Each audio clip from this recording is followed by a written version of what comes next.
Good morning, good afternoon, depending on where you are in the world. Welcome to episode 2 of Riddick's Guild of Thrones Strategy Guide. We started with 30 common heroes, 6 weapons, and 6 pets, focusing on a strategy that revolves solely around survival.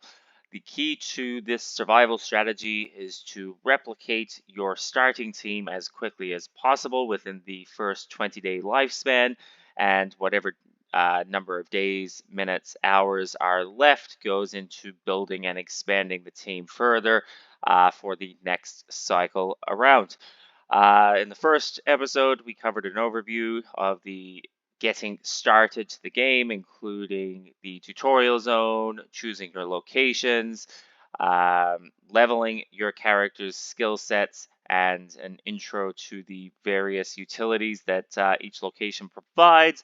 Episode 2, we're going to cover leadership roles and various tools available to optimize your strategy with up-to-date data. So getting started, we have currently 33.2 out of the 39 energy, as mentioned in, with yesterday, we leveled our characters. I missed a video yesterday due to timing, and as a result, ended up shorting myself on the 5.8 energy that is there. So that was an error on my part by missing it by a minute. So that is okay. The status of our heroes are we've got a few right on the edge sitting there at level 19 with a few to catch up, so we'll get those leveled today. In the first episode, we covered the clan boss details. There was a little red dot here that indicates when clan boss is open for a fight. We did perform. You can see here that there's 1 day and 15 hours until the next fight, but we did end up winning that, securing our place as clan leader. We have our tab here, which gives the badges of whether you are a clan leader, guild leader, district, and the various incomes of those positions. The structure of which is 20% from the taxes of all of the people within your clan, within your guild, within your district that they spend on the marketplace and auctions. That adds up. Obviously, the lesser users, the smaller it is. There's been nothing generated, so I have a feeling that this user is fairly inactive, which is completely fine and okay. As we continue to scale up, that will increase, and as the game starts to scale and more people start using, we've positioned ourselves for this position for now. As of yesterday, there was an update, and that was made live today, is we have the Gas Hero Hero Mountain, which we will jump in shortly. It's a competitive gameplay by everyone, so a single player versus player that every 7 days there is a schedule. 1 day of modification time. You get to participate in daily challenges to earn points, get kind of mystery boxes, improve your rank, and earn GMT prize pool prizes. The top 1,500 players will receive GMT rewards, and the top 15% of players within each segment will receive 5 times the cumulative number of challenges, with the total GMT reward for each tournament equal to the amount donated by the elders in the previous period, 25%. So we're not going to enter that yet. We're going to level our heroes first. So we're going to jump straight into AI Factory. We are now on that easy level 5, which if you remember on day 1, we could not complete, nor 4, nor 3. So as we level, this is why leveling is important, so we can take on the higher challenges.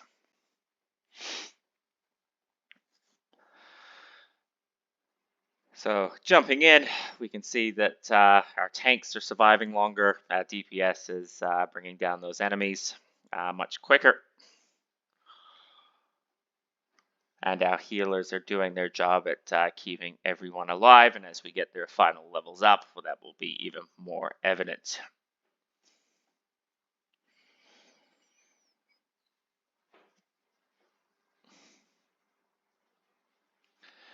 Now, while they are battling, there are two important milestones of leveling. That is your level 9 to 10 and your level 19 to 20. And then if you're going on commons, level 29 to 30, and whereas level 39 to 40, you will require GMT in the game to do that. And I will be transferring that in after the video, just so I can get those last few that last level of each hero there.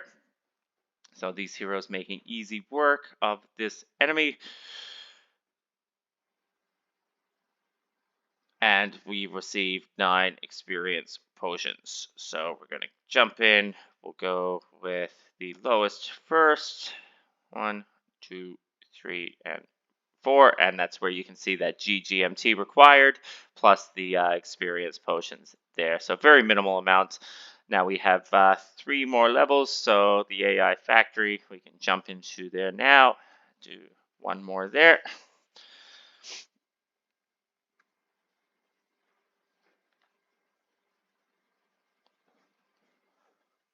Now it's making even easier work with that additional healing.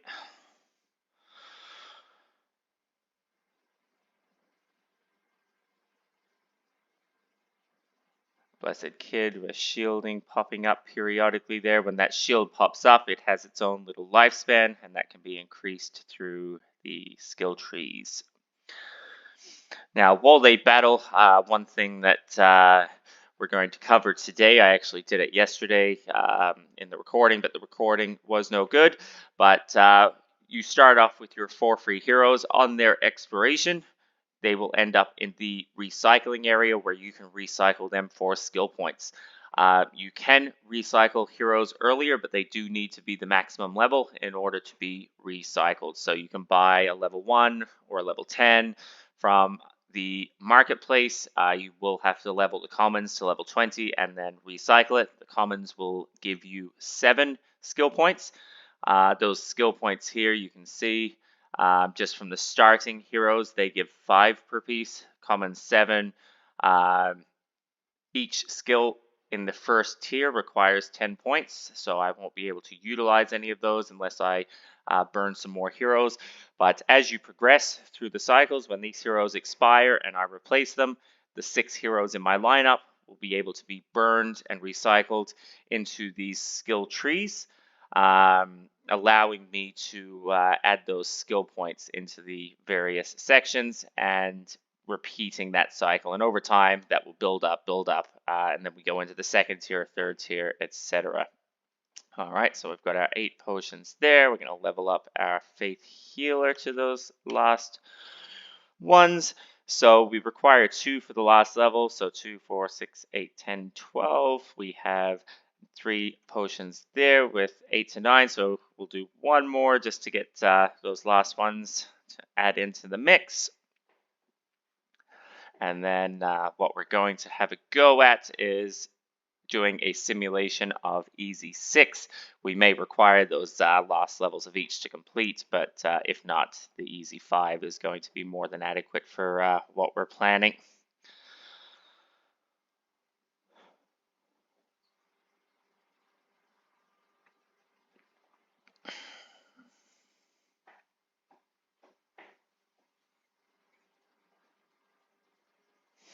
Now, while that's finishing there, we can see that we have our red dot in the guild in the arena.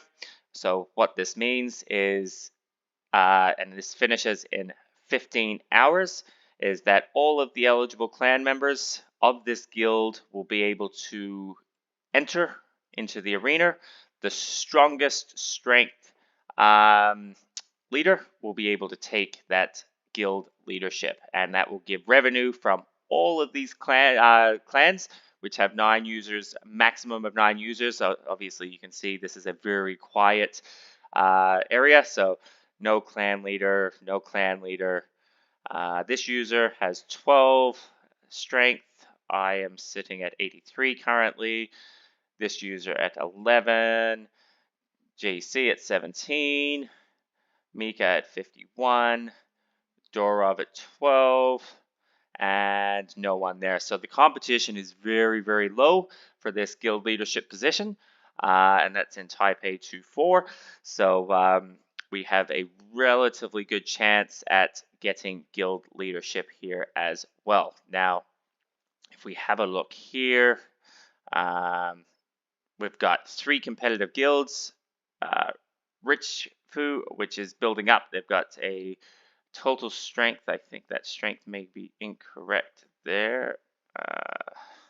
Oh, there we go. Rich.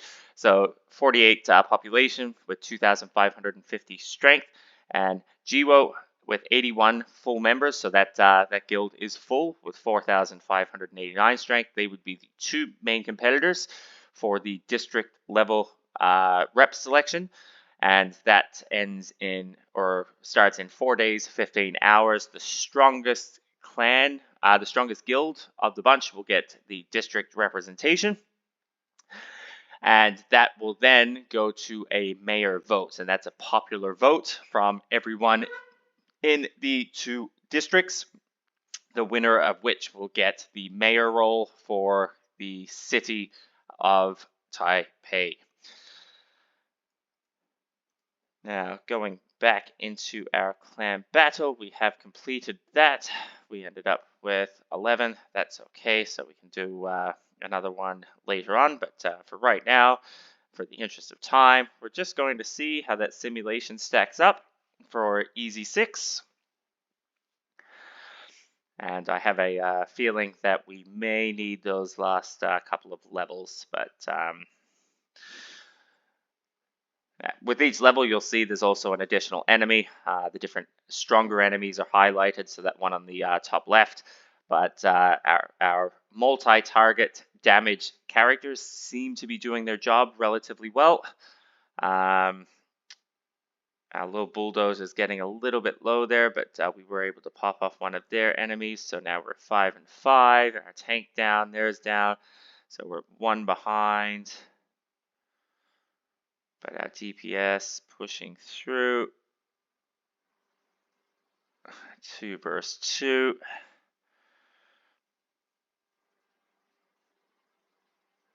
So we've got Faith Healer. Hopefully the healing may be able to keep her up. No, and it looks like we're not going to be able to skim through there, but those last levels will put us over the edge, meaning that the Easy 6 is going to be our baseline for the assets that we're able to farm throughout the process. Now, this is where external tools come in very handy in calculating how quickly that you're able to replicate your teams. Again, the goal is to replicate within the 20 days as quickly as possible to maintain as many days as you can to build into the next team, and then start maybe possibly building your second team or going for your ROI over a long term. So again, I've seen too many people have shorted themselves, focusing too much on a one cycle ROI instead of really looking at the game from a macro perspective. It's a game about survival. As long as you have characters in the game, you can play, you can PvP, you can earn through leadership roles, prize pool allocations. Like there are different guilds that all have different models. There's just a very large community and different areas of focus. So one of the first resources that, or actually before we jump into the resources, we can kind of see on that easy level 6, our rewards are in that 9 experience potion to 12 experience potion range. If we're farming our pet fragments, easy level 6, 37 to 46. If we have a look at our gas can mine, 9 to 12, and if we have a look at our weapons, 13 to 16. Now we have 39 energy in order to farm those. So essentially that's 7 times the external amounts. So the key factors that we will have to look at is we can sell our potions in stacks of 100. We can sell our weapon shards in stacks of 100 or utilize them. So essentially we'll be able to get 1 weapon a day from the weapon shards, and our power mine we can actually sell in stacks of 40. So the first resource we always check is the marketplace internally. So we can see what the heroes are at, we can see what the weapons are at. So if we're doing one weapon a day, the worst case scenario currently is around that 420 to 430 GMT range with a dagger. If we're looking at our pets, we're able to farm basically just over 2 of these. So, if we look at the pricing there, our pets, that brings us to about 300 GMT. If we look at, as an example, the weapon fragments, and here we go, we can sell those for 496. So selling those versus actually using them is a safe strategy. But with the weapons, you have to look at the averages. So if we go to the swords, that increases, the most expensive being the books currently. So on average, using those weapon scrolls seems to be the relatively best bet. And then we also look at our power cans. If we can do 80 of those, that puts us at that 440, 50 range as well. The thing to factor in is don't forget the 6% fee from the marketplace. A lot of people do overlook that. So whether you can benefit from using it may make up the difference for that 6%. One of the number one resources that I use is the gashero.guide, which is an amazing website by the community members. We can see T2 underscore Stefan, Kakudo, and Shen Feng, the developers behind that. So I will tag them in this post, and a huge shout out to the three of them for putting together this amazing resource to kind of follow. Here we can kind of see the various price trends of heroes and their 24-hour percentages. We've got a lot of reds on the heroes. Some of the highlighted heroes, which should show in green, are going to be your Black Sapphire and your Deadly Nightshade. We head into the uncommons. We start to see quite a number of greens, adding up to 30%, 13%. As the prices are now getting a little bit cheaper, the barriers of entry are lowering. We can see that there's more competition in those higher pools, breaking down. And then as we get to the rares, it's pretty much all greens around. So 40%, 22%. There's just a leader of the pack there. I'd say there's probably only one of those listed. So that's a big jump. But great resource there. At the top here, we've just got an overview. All of the greens mean that there has been positive price movement, and the red kind of that decrease. So if we look at the weapons, we can see that there's been an increase all around on the weapons prices at the bottom level. Again, people are setting up new teams, multiple teams, and building up for the single PvP. The pets as well, with the recent changes requiring pets, we can see uncommons there's definitely a big market for, and the rares as well. The fragments, this is actually where we can break down the per item cost. So 100 of the weapons fragments on a per fragment basis. We're looking here. The pets, the uncommon shards, basically everything you need to figure out, again, which is the optimum route. And then finally, the items, the same if you're farming the hero potions versus the power cans. The pet evolution cookies are pretty good at the moment. But the potions, with the changes today, revolving around the hero ladder, is going, I think that's going to speculation, not financial advice, but that's what I think I will be focusing on. Now we can actually jump back and have a look at the new Hero Mountain ladder. Now that our heroes are at level 19, we can have a crack and see how we are. So we're going to register our team. We're going to put in our lineup. So we've got our Biorobotic Soldier, our Blessed Kid. We're going to throw in our Altruistic Banker. We'll throw in our Truth Seeker actually at the back. We're going to throw in our Faith Healer there, and our So we've got no error signs, no warning signs. If you do have a weapon that's a lesser rarity of the hero you have, or a pet that's a lesser rarity, you will get a little exclamation mark just letting you know that you're either going to take more damage and do less damage. But our lineup seems good. If you get an icon that's a red circle with a red line through it, it means that your hero won't be able to attack in its position with the weapon that it's got, and it will have to wait its turn as heroes die to move to the front of the line.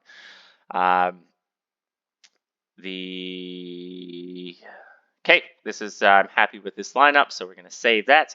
And we've got our first list of challenges, so we're going to start here at the bottom and have our first challenge against Yumao.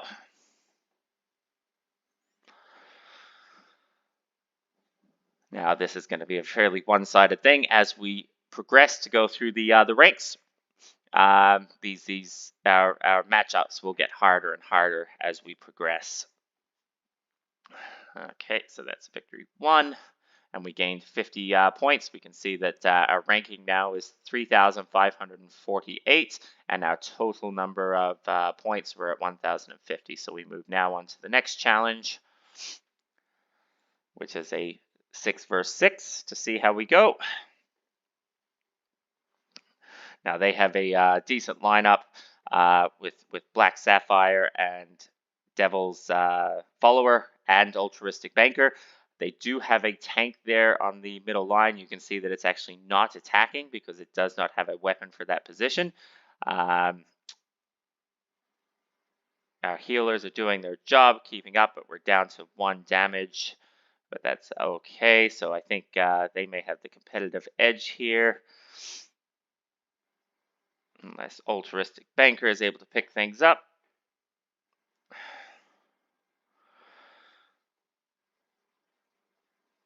But Black Sapphire is very well known for its very high defense. Does not take much damage at all. So they've done a good job here, and I think they will take the win.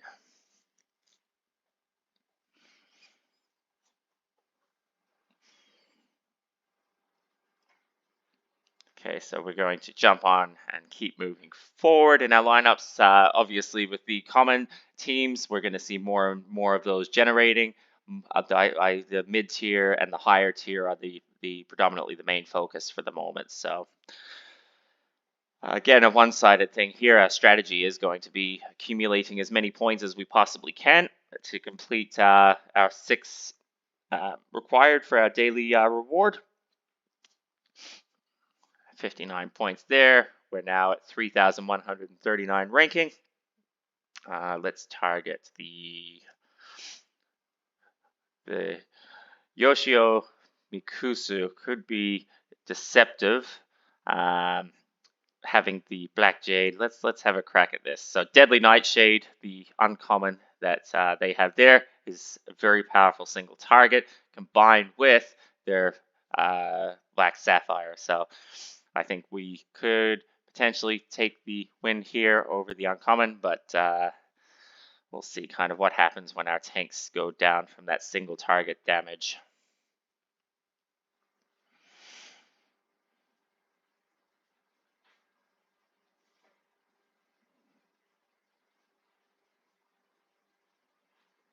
I think Blessed Kid having that shield there definitely just saved us that game. If they hadn't had that, we would have lost our tank, and then that damage would have been pretty quick from Deadly Nightshade. So we've got 62 points there. Let's do a refresh here. So I'm going to spend 2 experience potions to refresh our challenges. So we've got a 2-person common team, so an easy win there.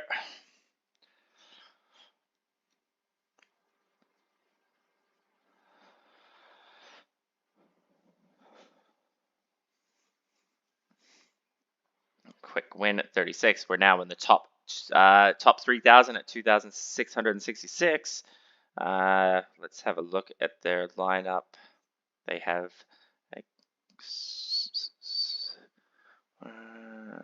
we'll jump in and take on the 3 first. Okay, lads, let's see what you have got.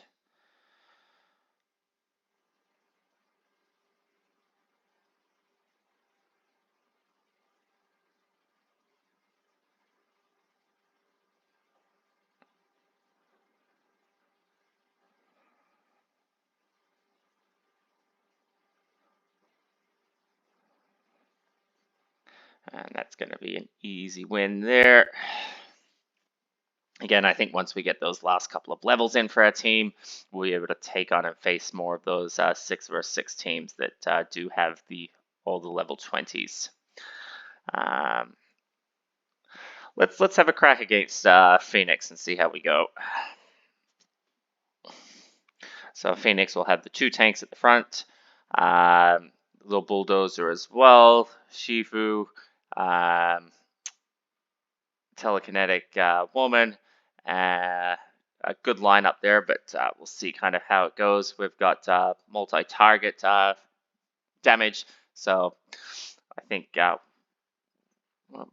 we may take the edge here just if our tanks hold up and our healers are able to keep them up. I think Blessed Kid may need a shield here in order to maintain, otherwise we may lose out just by the skin of our teeth.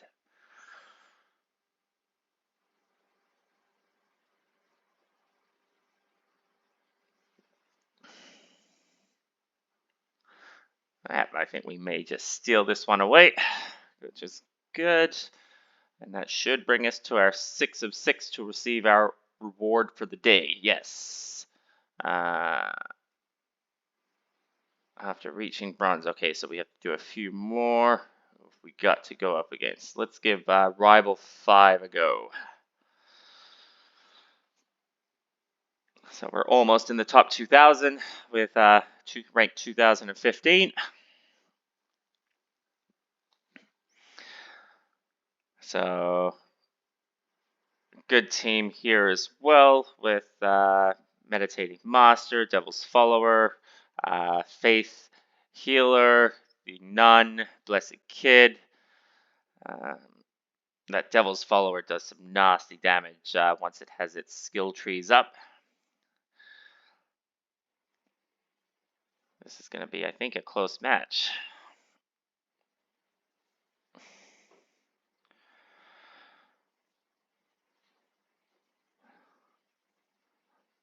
Okay, the Nun doing some great single target healing on their team. With our Faith Healer doing the same. We're down to 2 healers and 1 DPS.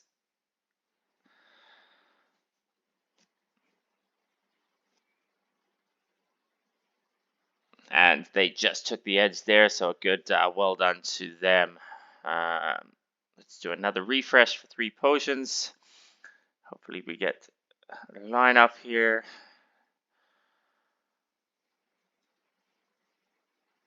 So we got Professor Dark Matter and Yokonzo, I think it's his tank's name. Yokozuno. Looks like this will be quite an easy matchup to get us under that 2,000 rank.